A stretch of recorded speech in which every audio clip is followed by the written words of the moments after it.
Senator Kovacic. Thank you, Acting Deputy President. To be clear, the Coalition supports penalty and overtime rates as fair compensation for working unsociable and unpredictable hours. We also support employee choice and flexibility, allowing workers and employers to negotiate arrangements that suit them and best fit their needs. The Fair Work Commission already has adequate powers to safeguard penalty rates through the Better Off Overall test. So then what actually is the purpose of this legislation? Why is it before our Parliament? We have some concerns in relation to this bill, and they are not limited to the fact that it adds significant red tape to small business, which already faces 35 major Fair Work Act changes under this government, 34 of which disproportionately affect Australian small businesses. And by constraining the Commission, it undermines the independence and risks unintended consequences in award variations. This bill could also operate retrospectively.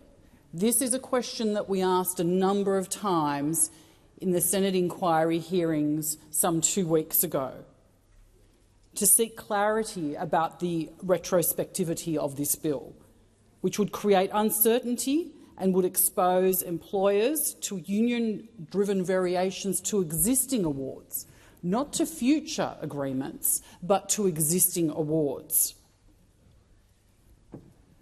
I want to talk a little bit specifically around the impact to Australian small businesses. I noted a moment ago that small businesses are being hit with a new compliance burden almost every month under the Albanese Labor government. This is at a time where Australians have struggled under a cost of living crisis as households, but also as Australian small businesses have been crushed under a cost of doing business crisis in this country. This is just too much. This is yet another unnecessary hit to Australian small businesses. Evidence that we were provided during the hearings and that has been available prior shows that small business owners spend about 15 hours each week on compliance and red tape. This is time taken away from their businesses. And it's easy for me to just say 15 hours and people go, oh yeah, well, 15 hours. 15 hours every single week, week on week. If you actually look at that 15 hours as a percentage of the average work week, the 38-hour week, Monday to Friday, that's just under 40% of that average week in regulatory compliance. The burden of red tape in this country for Australian small businesses. Australian small businesses want to do the right thing. They don't want to do the wrong thing. They actually want to have fulfilled and engaged and prosperous employees, but they are suffocating under the burden of red tape under this government. Unlike large corporations, small operators cannot absorb extra costs, leading to fewer jobs and to market consolidations. Employer groups have warned that this bill will discourage employment and drag down productivity. We've just had a productivity roundtable. And that was last week, and this week we have a bill before this Parliament that is badged as protecting penalty rates, which nobody wants impacted, but it's not really protecting penalty rates. It's protecting the rights of unions to actually intervene in discussions between employees and the employer. The minister has no idea how many small businesses will be impacted by this bill because they didn't do the analysis to find out. What we really need from this government is a clear and focused plan to address the needs of small businesses and our economy, to address the problems of productivity in our country. We need policies that make it easier for businesses to expand, that make it easier for businesses to employ people, to hire young Australians, to give them good jobs and provide opportunities for them to get a really good foothold in the workplace. Why do we keep talking about small businesses? Why are we so hyper-focused on it? Because they are really important.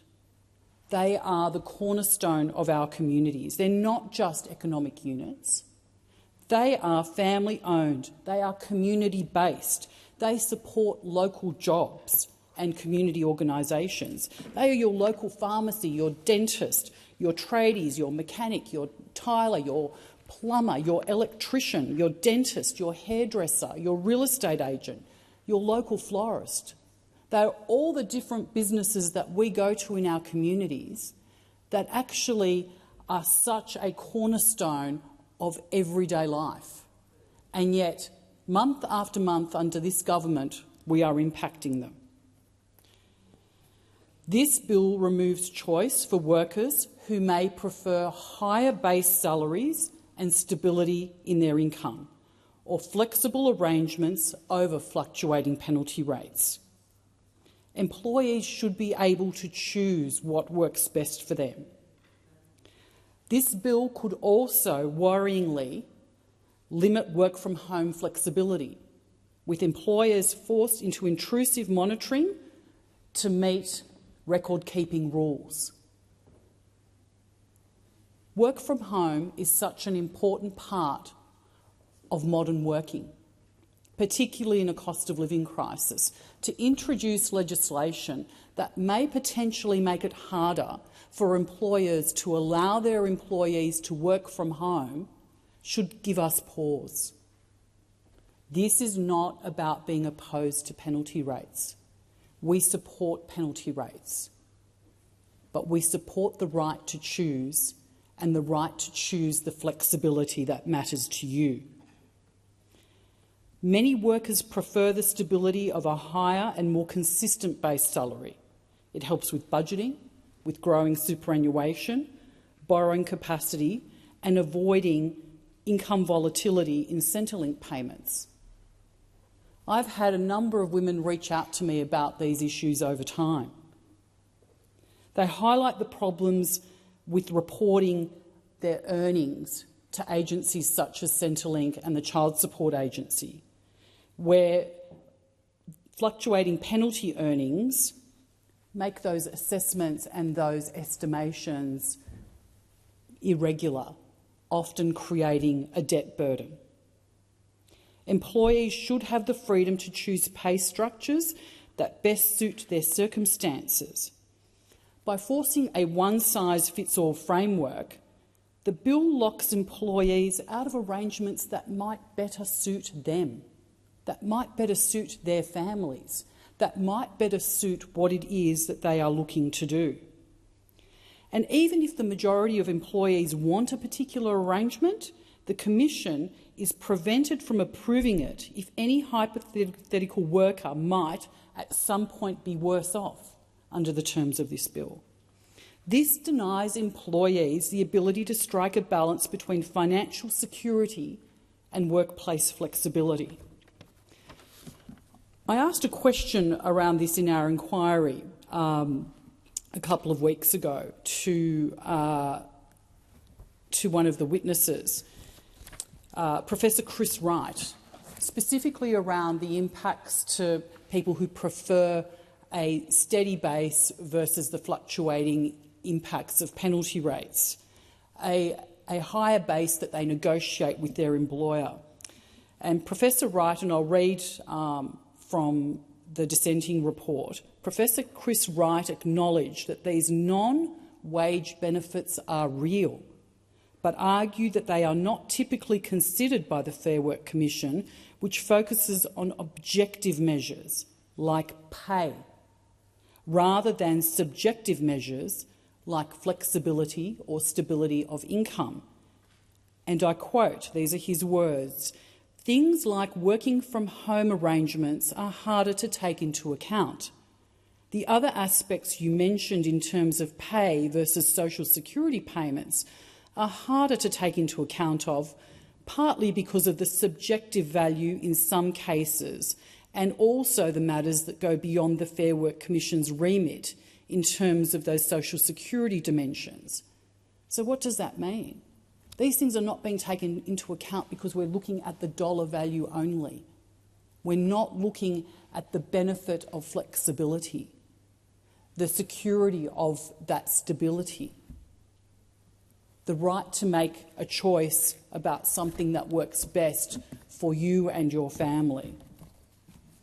Again, I think it gives us pause to have a think about what it is that we're asking Australians to do here. Instead of empowering Australian employees, this bill strips them of genuine choice. I'll say that again. Instead of empowering Australian employees, this bill strips them of genuine choice. True reform should expand workplace options, not shut them down. That is what reform is, making things better, providing greater choice, providing greater opportunity, not taking away your right to choose what works best for you. We're also a little bit concerned about the claim of closing loopholes. We consider that to be misleading. Rolling penalty rates into higher salaries is already lawful. It is already regulated, and it is already subject to safeguards. It is our view that this bill is a response to union hypotheticals, not to real-world cases of underpayment. Evidence to the Senate Committee inquiry was that this government did not want to have confirmed that the Fair Work Commission already has both the power and proven track record to safeguard penalty and overtime rates. They can already do that. They already do that.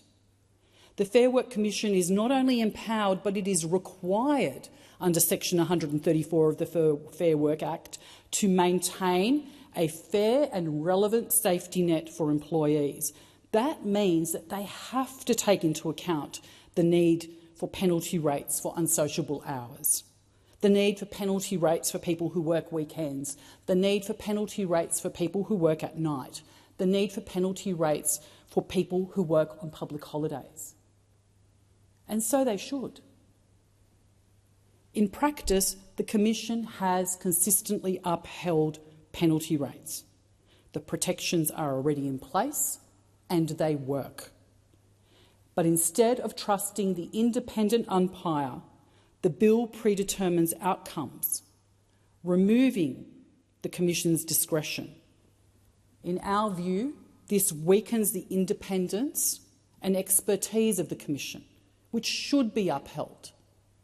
And in our view, it politicises the decisions that should be based on evidence. This government should be legislating for the workers of Australia, not for some headlines around protecting penalty rates which are already protected. And I say it again, the Coalition is in favour of protecting penalty rates. We are not opposed to penalty rates. This is a solution in search of a problem. The system is already working. We believe that there should be a comprehensive regulatory impact statement before the passage of this bill. We believe that small businesses should be exempt from the operation of this bill. And we believe that the Fair Work Commission should keep its discretion to approve higher pay and simpler conditions supported both by employers and employees. Their right to determine themselves what it is that they want in their employment agreements, the flexibility that they want that meets their needs. Thank you, Acting Deputy President, and I move the second reading amendment as circulated on sheet 3407, standing in my name.